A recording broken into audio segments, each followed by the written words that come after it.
ایک لباس ہے بدن کا جس سے بدن ڈھک جاتا ہے، آدمی کا ستر چھپ جاتا ہے، وَلِبَاسُ التَّقْوَىٰ ذَلِكَ خَيْرٌ، اور ایک تقویٰ کا لباس ہے جو روح کا لباس ہے، لہذا دونوں لباس پہنو۔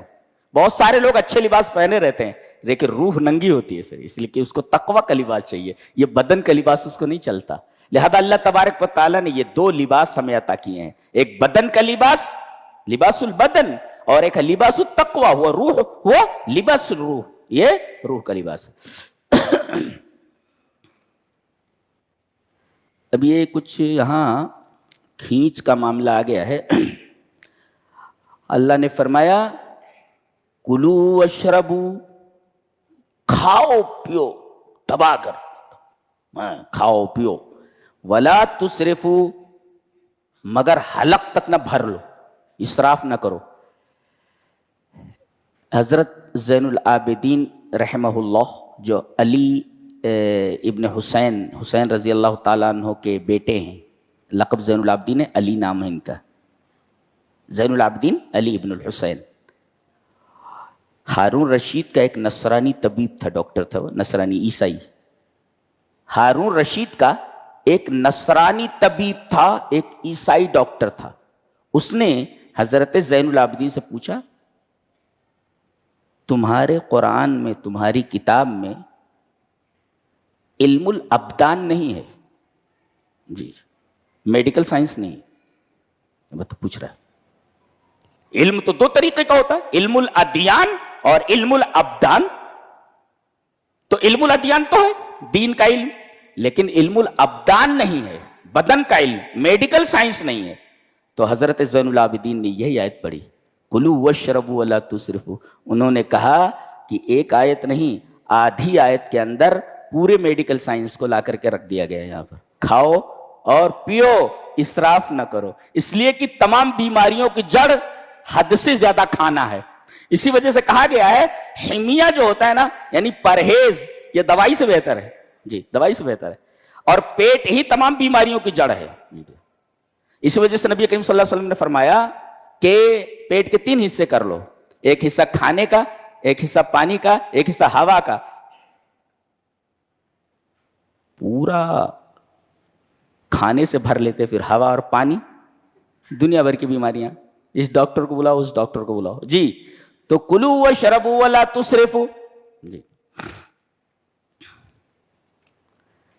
پھر ایک عجیب بات کہی جا رہی ہے، قل انما حرم ربی الفواحش ما ظہر منها وما بطن۔ ظاہری فحش چیز اور باطنی فحش چیز اس کو چھوڑ دو۔ ایک ہوتا ہے فاحشہ، اور ایک ہوتا ہے اسم، اور ایک ہوتا ہے بغی، جی، اور ایک ہوتا ہے قول علی اللہ، یہ قول علی اللہ۔ فاحشہ یہ جب شہوت آدمی کی جنسی جو صلاحیت ہے، جو جنسی جذبہ ہے، وہ آؤٹ آف کنٹرول ہو جائے تو فاحشہ میں مبتلا ہو جاتا ہے۔ اور بغی کہتے ہیں دوسروں کے اوپر ظلم کرنا، جی، دوسروں کے اوپر ظلم کرنا۔ اس کی بنیاد ہے غضب، حسد، دیگر چیزیں۔ اور تیسری چیز ہے قول علی اللہ، اللہ کے بارے میں وہ چیز کہنا جس کا تمہیں علم نہیں ہے۔ کسی مفسر نے کہا ہے کہ تمام بدعتوں کی بنیاد قول علی اللہ ہے، بلا علم، اللہ کے بارے میں بلا علم چیزیں کہتے رہنا، یہ بھی جائز ہے، وہ بھی جائز ہے، وہ بھی جائز ہے، وہ بھی جائز ہے، یہ قول علی اللہ، جی۔ ان تمام چیزوں سے روکا گیا ہے، ان تقولوا علی اللہ۔ اس میں سب سے خطرناک چیز قول علی اللہ ہے، یعنی اللہ کے بارے میں بلا علم چیزیں کہنا۔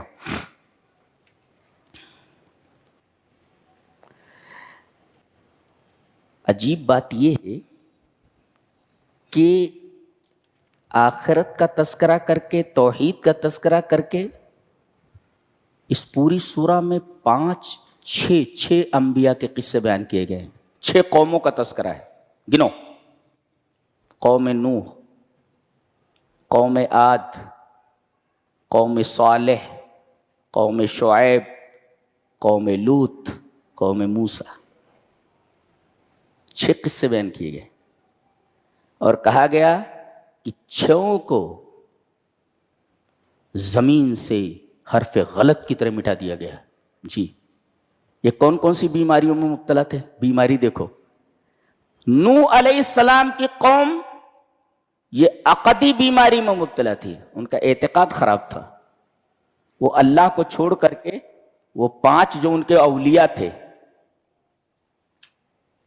ان کی پوجا کرتے تھے، جیسا کہ سورہ نوح میں ان کے نام بتائے گئے، ود، سوا، یغوث، یعوق، نصر، ان 5 کی عبادت کرتے، تو ان کے ہاں عقدی خرابی تھی، اعتقاد ان کا خراب تھا، اللہ کو چھوڑ کر غیر اللہ کی پوجا کرتے تھے، اس وجہ سے تباہ ہوئے۔ اس کے بعد قوم ہود ہے، عاد جس کو کہتے ہیں، عاد، یہاں قوت بہت زیادہ ہے، طاقت بہت ہے، یہ پہاڑوں سے گھر تراش لیتے تھے اور کہتے تھے من اشد منا قوہ، ہم سے زیادہ طاقتور کون؟ پھولتے بہت تھے، پھولتے بہت تھے، ہم سے زیادہ طاقتور کون؟ غبارے کی طرح پھول گئے تھے اور کہتے تھے کہ ہم سے زیادہ طاقت، من اشد منا قوہ۔ اللہ نے ان کے اوپر کون سا عذاب بھیجا؟ ہوا کا، 7 رات اور 8 دن تک ان کے اوپر مسلط رہی، سخرها علیہم 7 لیال و 8 ایام، 7 رات اور 8 دن تک مسلسل شاشا چلتی رہی۔ مکانات کھڑے ہیں، مکینوں کا پتہ نہیں، جی کسی مفسر نے بڑا اچھا لکھا ہے، من انتفخ طارا، جو پھول گیا وہ اڑ گیا، من انتفخ طارا، جو پھول گیا غبارے میں جب تک ہوا نہیں رہتی تب تک پڑا رہتا ہے، اور ہوا بھر دو تو اڑ جاتا ہے، من انتفخ طارا، جو پھول گیا وہ اڑ گیا، یہ پھولے ہوئے تھے، من اشد منا قوہ، اللہ نے ان کو پر ہوا کا عذاب بھیج دیا، کہا کہ پھولے ہو تمہیں اڑا دیا جاتا ہے، اور ایک بھی مکین کا پتہ نہیں چلا۔ اگر یہ کسی درخت کو پکڑ کر بیٹھ جاتے تھے تو درخت کو اکھاڑ دیتی تھی ہوا، اور اوپر سے گھما کر کے پٹک دیتی تھی، جی اللہ اکبر، زمین کھود کر کے اس میں گھس جاتے تھے، جی وہاں سے اکھاڑ کر کے ان کو لے آتی تھی، کانہم اعجاز نخل منقعر، کیا بات ہے۔ تو نوح علیہ السلام کی قوم اعتقادی خرابی میں تھی، شرک ان کے ہاں درجہ اول میں تھا، تباہ کریں گے، پانی کے عذاب میں مبتلا کر دیا، سب ڈوب گئے۔ قوم عاد طاقت کے نشے میں تھی، فساد بالقوہ، طاقت کے ذریعے فساد آیا، وہاں اعتقاد کے ذریعے فساد آیا ان کی زندگی میں، یہاں قوت کے ذریعے فساد آیا، اور زمین سے حرف غلط کی طرح مٹا۔ قوم صالح الترف الزائد، فساد بالترف الزائد، ترف means لگزری، ان کو اللہ نے لگزیریس لائف عطا فرمائی تھی، اور عیش کے ساتھ جیتے تھے لوگ، جی الترف الزائد، الترف اکثر من اللازم، ضرورت سے زیادہ لگزری آ گئی تھی، لگزیریس لائف تھی ان کی، اس لگزری کی وجہ سے ان کو تباہ کر دیا گیا، جی ترف الزائد، فساد بالترف الزائد۔ اور قوم شعیب فساد بالاقتصاد، جی اقتصادی خرابی تھی ان کے اندر، تول کم دیتے تھے اور پیسہ پورا لیتے تھے، ان کے یہاں اکنومی بہت خراب تھی، پیسہ پورا لینا، تول کم دینا، فساد بالاقتصاد، حق مار لینا کسی کا، پیسے پورے لینا اور تول کم دینا، فساد بالاقتصاد، فساد بالمال۔ اور اس کے بعد ہے قوم لوط، فساد بالشذوذ الجنسی، عورتوں کو چھوڑ کر مردوں کے پاس آنا، جی یہ شذوذ آیا تھا ان کے اندر، فساد بالاخلاق، اخلاق ان کے خراب ہو گئے تھے، جی ان کو تباہ و برباد کر دیا گیا، ان کو تو الٹ دیا گیا، اس لیے کہ ان نیچرل کام کرتے تو زمین کے اوپری حصے کو اس کا نچلا حصہ بنا دیا گیا۔ اور پھر قوم فرعون، فساد ملکی، اللہ نے اقتدار دیا تھا اس کو، اقتدار کے نشے میں آ کر کے یہ ظلم کرنے سے باز نہیں ہے، اس کو تباہ و برباد کر دیا گیا۔ تو عقدی فساد، فساد بالاعتقاد، اور فساد بالقوہ، فساد بالترف الزائد، فساد بالاقتصاد، فساد بالشذوذ الجنسی، فساد بالاخلاق، اور فساد بالملک، طاقت کے ذریعے۔ یہ تمام چیزیں نعمتیں ہیں، اگر ان کو آدمی استعمال نہیں کرتا، ان کے خلاف جاتا ہے تو اللہ تبارک و تعالیٰ صفحہ ہستی سے مٹا دیتا ہے۔ اللہ تبارک و تعالیٰ تمام قوموں کے مٹنے کا تذکرہ بیان کیا ہے اس میں، جی کہا کہ دعا کرتے رہو، دعا کے اندر 4 چیزیں ہیں. ہم لوگ دعا ہی نہیں مانگ پاتے ہیں, قبول کیسے ہو؟ اللہ نے فرمایا دعا میں 4 چیزیں ہونا. دیکھو, ادعوا ربکم تضرعا وخفیہ, 2 وادعوہ خوفا وطمعا. تضرع اور خفیہ اس کا تعلق بدن سے ہے, اور خوف اور طمع اس کا تعلق دل سے ہے. اس کا مطلب دعا کرو تو دل حاضر ہونا چاہیے. جی, آدمیاں دونوں اللہ اور دماغ اس کا دکان میں, تو کیسے ہوگا؟ ادعوا ربکم تضرعا وخفیہ. تضرع کا مطلب گڑ گڑا کر کے دعا مانگے عاجزی کے ساتھ, اور خفیہ مانے دھیرے دھیرے اس وجہ سے کہ کوئی سن نہیں رہا ہے تو اخلاص پایا گیا. اور دوسرے اس کا عقیدہ یہ ہے کہ زور سے بولنے کی کیا ضرورت ہے, وہ تو میری شہرک سے بھی زیادہ قریب ہے. یہ اعتقاد, اللہ اکبر. اور اس کا اعتقاد کہ میں دھیرے سے بھی بولوں تب بھی سنتا ہے, زور سے بولنے پر تو سبھی سنتے ہیں, دھیرے بولو, دل میں بولو, وہ دل کی زبان بھی سمجھتا ہے. اللہ تبارک و تعالی اس خفیہ دعا کی وجہ سے اس کی دعا کو قبول کرتا ہے. اور تیسرے خوف ہو, پتہ نہیں قبول ہوگی کہ نہیں قبول ہوگی. جیسے طمع, امید ہو قبول ہو جائے گی. جی, قبول ہو جائے گی, یعنی خوف بھی ہو اور امید بھی ہو. خوف اور امید کے بارے, الایمان بین الخوف والرجاء, اس لیے کہ ایمان خوف اور امید کے درمیان ہے. اللہ سے ڈرے اور اللہ سے امید بھی کرے. جی, میرے ساتھ کیا ہونے والا ہے معلوم نہیں, اور امید ہے کہ بخش دیا جاؤں. ان دونوں کے درمیان ایمان رہتا ہے. لہذا یہ 4 چیزیں ہونا, تضرع گڑ گڑا کے دعا مانگنا, خفیہ دھیرے مانگنا, اور خوفاً پتہ نہیں قبول ہوگا کہ نہیں, اور طمع امید ہو قبول ہو جائے گی. ان رحمت اللہ قریب من المحسنین. آگے کہا گیا دعا کے بعد اللہ کی رحمتیں, رحمت نہیں, ان رحمت اللہ قریب ہے محسنین کے. ترتیب میں پہلے رسول حضرت نوح ہے. یہاں تک خرابی نہیں آئی تھی, نوح کے زمانے تک خرابی آئی, اس سے پہلے سب ایک ہی تھے. اختلاف حضرت نوح کے زمانے سے ہوا. یا قوم اعبدوا اللہ ما لکم من الہ غیرہ, اے قوم اللہ کی عبادت کرو. جی, ما لکم من الہ غیرہ, اس کے علاوہ تمہارا کوئی معبود نہیں. اللہ اکبر. یعنی یہ دوسرا جو جملہ ہے وہ کل علت للاول, اول کی علت ہے. یعنی اللہ کی عبادت کرو, کیوں؟ اس لیے کہ اللہ کے علاوہ تمہارا کوئی معبود نہیں. گویا کہ دوسرا جملہ پہلے کی علت ہے کہ عبادت اللہ ہی کی. کیوں؟ اس لیے کہ اس کے علاوہ کوئی معبود ہی نہیں ہے نا. تو گویا کہ یہ دوسرا جملہ پہلے جملے کی علت ہے. اللہ ہی کی عبادت کرو, کیوں؟ اس کے علاوہ کوئی عبادت کے لائق ہے ہی نہیں نا. اچھا, قوم نے کیا جواب دیا؟ انا لنراک فی ضلال مبین. انداز بیان دیکھیے, ہم تم کو دیکھ رہے ہیں, یعنی تمہاری گمراہی اتنی واضح ہے کہ آنکھوں سے دکھائی دے. واہ بھائی واہ, ان کی آنکھ ہیں, ان کی آنکھ ہیں. اس سے پہلے ایک اور چیز بھی کہی گئی کہ مردار حرام ہے, اور اسی طریقے سے خون حرام ہے. کون؟ دم مسفوح. اور اما اہل بہ لغیر اللہ, اللہ کے نام جو چیز اللہ کے نام کے علاوہ کسی چیز پر چھوڑ دی جائے. احلال کہتے ہیں, ہلال سے بنا ہے. آدمی جب چاند کو دیکھتا ہے کہتا ارے چاند نکلا چاند, یعنی ہلال دیکھ کر کے لوگ شور مچاتے ہیں. ایسے ہی کسی کے نام پر کوئی چیز مشہور کر دی گئی ہو, جیسے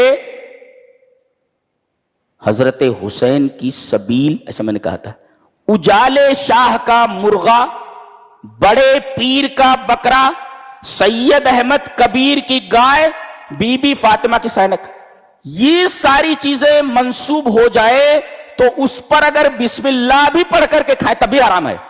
نکتہ یہ ملا کہ نہ چیز حلال ہے اور نہ بسم اللہ پڑھنا حلال ہے, اللہ کا حکم حلال ہے. نہیں تو بسم اللہ پڑھ کر کسی حرام جانور کو کھا سکتے ہیں آپ, تو اللہ کا حکم کسی چیز کو حلال اور حرام کرتا ہے. جی, یہ نکتہ ہے. تو ارے بعض بات جاہل عورتوں کو دیکھا گیا, وہ بکرا جا رہا نا, بکرا ہی گوٹ, وہ بکرا, سید صاحب جا رہے بکرے کو, یہ بکرا کہاں سے سید ہو گیا بھائی؟ وہ بکرا چونکہ غیر اللہ کے نام چھوڑا ہوا ہے, لہذا جب وہ جاتا ہے تو بیٹھی ہوئی جاہل عورتیں بولے سید صاحب جا رہے. ارے یہ بکرا کب سے سید ہو گیا بھائی؟ یہ اعتقاد کی خرابیوں میں سے ایک خرابی ہے, بہت بڑی خرابی. بکرے کو سید توبہ توبہ تو انا للہ و انا الیہ راجعون. بکرا سید صاحب جا رہے ہیں جی. قوم نے کیا کہا؟ ہم تم کو دیکھ رہے ہیں. ظلالم فی کہتے ہیں کوئی چیز اندر ہو، کہتے ہیں یہ الماء فی الکاسی یا الماء فی الکوبی، پانی گلاس میں ہے، فی اندر، تو فی ظلال مبین. یعنی اور ظرف جو ہوتا ہے نا، یہ ظرف مظروف کو گھیرے رہتا ہے ایسے، فی ظلال مبین، تمہیں ضلالت نے چاروں طرف سے گھیر رکھا، ہم دیکھ رہے ہیں، یعنی تم مکمل گم رہی ہو. جواب کیا دے رہے ہیں؟ لیس بی ضلالہ. حضرت نوح کیا بولے؟ جو فی کا ہے نا اپوزٹ ہے، میرے ساتھ ضلالت نہیں ہے. اور انہوں نے کیا کہا تھا؟ ضلال. انہوں نے یہ کہا میرے ساتھ ضلال نہیں، میرے پاس ضلالہ نہیں ہے. ضلالہ کا مطلب، ضلالہ مصدر ہے ایک بار، ضربتن ایک بار مارنا، ضلالتن ایک بار، اور ضلال یدل علی القلیل والکثیر. تو ادنا کا رد کر دیا نفی کا، تو اعلیٰ کا رد ہو گیا جی. فنفی الادنى ابلغ من نفی الاعلیٰ. کیا بات کہی ہے، اللہ اکبر. یہ قوم نہیں مانی، اللہ تبارک تعالیٰ نے پانی کا عذاب نازل فرمایا، تباہ و برباد کر دیا. حضرت صالح علیہ السلام کی قوم نے مطالبہ کیا تھا کہ پہاڑ سے اونٹنی نکالی جائے، اور گابھن اونٹنی. پہاڑ سے اونٹنی نکلی، اللہ نے کہا یہ میری اونٹنی ہے، ناقۃ اللہ، دیکھو اس کو قتل نہیں کرنا. قیدار ابن سالف نامی ایک آدمی نے اس کو قتل کر دیا ہے، لیکن اللہ نے کہا فعقروها، پوری قوم نے اس کو ذبح کیا، جبکہ ذبح کرنے والا ایک ہی تھا. نقطہ یہ ملا کہ کوئی جرم کرے تو مجرم تو ہے ہی، اس کو دیکھ کر خاموش رہنے والے اور اس کا ساتھ دینے والے سب اسی جرم میں شریک ہیں. تو قتل کرنے والا ایک ہی تھا، چونکہ اس جرم میں سبھی شریک تھے، سب خاموش تھے، لہذا سب کے اوپر اللہ تبارک تعالیٰ کا عذاب آیا جی. اور عذاب کیسا آیا معلوم ہے؟ رجفہ. رجفہ، اور رجفہ کے نتیجے میں جسوم حالت ہو گئی. جسوم جاسمین بولتے، جاسمین جسوم کہتے ہیں. پرندہ جو ہے نا، پرندہ جب سوتا ہے تو اپنی چونچ اپنی منڈی پروں میں ڈال کر کے ایسے سو جاتا ہے، منڈی ڈال کے ایسے، اس کو کہتے جسوم. جسوم الطیر، منڈی ڈال کر کے پروں میں سو جانا. اللہ نے فرمایا جیسے ہی ہم نے ان کے اوپر زلزلہ طاری کیا، زلزلہ طاری کیا، تو ان کے اندر عتو تھا، سرکشی، سر اٹھا کر چلنا. جسوم، ان کی منڈی ان کے بغل میں آ گئی. اللہ اکبر. عتو کے مقابل میں جسوم، کیا بات ہے گیا کہ اللہ اکبر. عذاب دیکھ رہے ہیں، جزا من جنس العمل کے طور پر ہے. عتو کہتے ہیں سرکشی، منڈی اٹھانا، اور جسوم کہتے ہیں منڈی پرندے کی پروں کے اندر ڈال لینا. تمہاری منڈی توڑ دی گئی. اللہ اکبر. زلزلہ آتے ہی اور سب کے سب اپنے گھروں میں اپنی باہوں میں منڈی ڈالے ہوئے سب کے سب مر گئے، ایک بھی زندہ نہیں بچا، اس لیے کہ انہوں نے اللہ کی اونٹنی کو ذبح کر دیا تھا. اس کے بعد قوم لوط کا تذکرہ ہے. دیکھو کتنی بدبخت قوم ہے یہ. اور تبلیغ کا ایک طریقہ بتایا گیا کہ تبلیغ کیسے کی جائے. انہوں نے یہ نہیں کہا یا قوم، یا اس طریقے سے نہیں کہا ان ربی نہاکم ان هذه الفعلة القذرة، کہ میرے رب نے تمہیں اس گندے کام سے منع کیا ہے. یہ نہیں کہا انہوں نے، بلکہ یہ کہا وَلُوطًا إِذْ قَالَ لِقَوْمِهِ أَتَأْتُونَ الْفَاحِشَةَ مَا سَبَقَكُمْ بِهَا مِنْ أَحَدٍ مِنَ الْعَالَمِينَ. تم ایسی گندی حرکت کر رہے ہو، یہ گندی حرکت تم سے پہلے کسی نے نہیں کیا. یہ ہے تبلیغ کا انداز. یعنی یہ جو کر رہے ہو خلاف فطرت ہے، یہ خلاف فطرت ہے یہ. اس لیے کہ اچھا ان کو کہا گیا یہ جاہل ہیں، اس پر کچھ بحث کرنے کی ضرورت بھی نہیں، بڑے عجیب لوگ تھے. وَلُوطًا إِذْ قَالَ لِقَوْمِهِ أَتَأْتُونَ الْفَاحِشَةَ، یہ تمہاری حرکت اتنی گندی ہے کہ اس سے پہلے کسی نے یہ حرکت نہیں کی ہے، یہ کہا گیا. قوم نے کیا کہا؟ وَمَا كَانَ جَوَابَ قَوْمِهِ إِلَّا أَنْ قَالُوا أَخْرِجُوهُمْ مِنْ قَرْيَتِكُمْ، انہیں اپنے گاؤں سے نکال دو. انہم اناس یتطہرون، یہ بڑے پاک لوگ ہیں. انہوں نے یہ کہا قالو علی سبیل السخریہ، مذاق کے طور پر کہا، علی سبیل الاستہزاء، یا انہوں نے حقیقت میں کہا. اس لیے نقطہ یہ معلوم ہوا آدمی برائی کرتا جائے کرتا جائے کرتا جائے، ایک مقام پر ایسا پہنچے گا کہ برائی، شر عین خیر نظر آنے لگتی ہے۔ جی جی جی، جیسے گوبریلا جو ہوتا ہے وہ گندگی میں رہتے رہتے اتنا عادی ہو جاتا ہے گندگی کا کہ گندگی ہی اسے خوشبو لگتی ہے، بدبو ہی خوشبو ہو جاتی ہے۔ اگر اس کو گندگی سے نکال لیا جائے تو مر جائے گا۔ لہذا گناہوں سے دور رہو، اس لیے کہ گناہوں میں جتنا آگے بڑھتے جاؤ گے کہ ایسا نہ ہو کہ مزاج بن جائے کہ گناہ ہی اچھا لگنے لگے بالمقابل خیر کے، اچھائی کے۔ اللہ، یہ بتایا گیا یہاں پہ۔ اللہ، بڑے پاک ہیں یہ لوگ۔ تنزن کہا یا حقیقتاً کہا؟ فَأَنْجَيْنَاهُ وَأَهْلَهُ إِلَّا امْرَأَتَهُ كَانَتْ مِنَ الْغَابِرِينَ، ان کو نجات دے دیا ہم نے اور ان کے اہل و عیال کو سوائے ان کی بیوی کے۔ ان امراتو کانت خائنہ، خائنہ تھی، وہ خیانت کرنے والی۔ اللہ نے فرمایا فخانتاہما، لوط اور نوح دونوں کی بیویاں خائنہ تھی۔ خائنہ لا خیانت الفراش، نبی کی بیوی زانیہ نہیں ہوتی۔ یہ خیانت کیا تھی؟ جب بھی کوئی باہر کے لوگ، اجنبی لوگ ان کے شہر میں آتے تو یہ جا کر کے عورت حضرت لوط کی بیوی لوگوں کو بتا دیتی کہ تمہارے شکار آئے ہوئے ہیں۔ جی، اس لیے کہ وہ عورتوں سے کوئی دلچسپی نہیں رکھتے تھے۔ جی جی، مرد آئے ہوئے ہیں تمہارے شکار، یہ خبر دے دیتی تھی۔ یہ خیانت ہے، یہ اپنے شوہر سے خیانت ہے، اس طریقے کی خیانت ہے۔ اللہ تبارک و تعالیٰ نے اسے گزرے لوگوں میں سے بنا دیا، یعنی جیسے ان کے اوپر عذاب آئے، یہ عذاب سے بچ نہیں سکی۔ پتہ یہ چلا کہ نسبتیں کام نہیں آتی۔ یہ پیغمبر کی بیوی ہے، پیغمبر کی بیوی ہونے کی وجہ سے یہ بچی نہیں، یہ پیغمبر کی بیوی ہے۔